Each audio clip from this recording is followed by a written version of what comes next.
There are several things that we must remind ourselves from time to time. Succinctly, we must remember that in a great state like New York, the right of the jury trial is not absolute.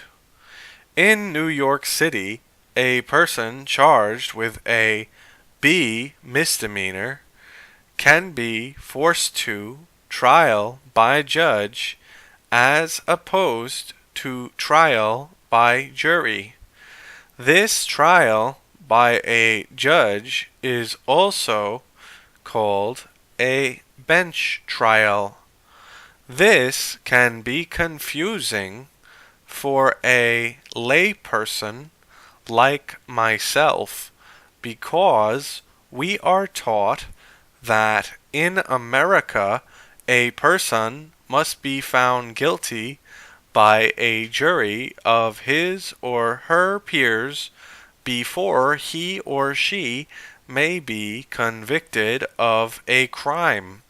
There's no shame in holding this belief, as Article 3 of the American Constitution and the Sixth Amendment suggest that one must be tried by a jury. The Supreme Court of the United States decided that the right to a jury trial only pertains to serious crimes. Serious crimes are defined in terms of jail exposure.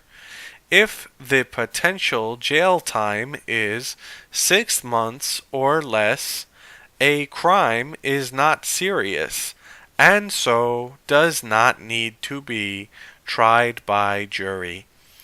Even more fascinating is that the jail time is looked at per offense.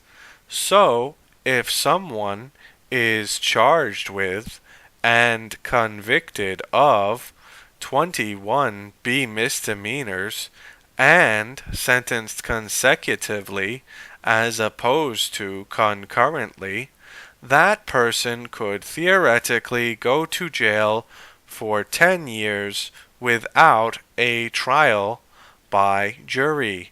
I think that the best way to find out what the American public think of this concept is to publicize it. Obviously, all of this information is available publicly and can be found easily in an internet age. The problem with nearly infinite knowledge is that we take it for granted and don't challenge our beliefs to see how accurate or inaccurate they may be. As I said before, from time to time, you should remind yourself that there are things that you may believe or take for granted that are not true or not completely true.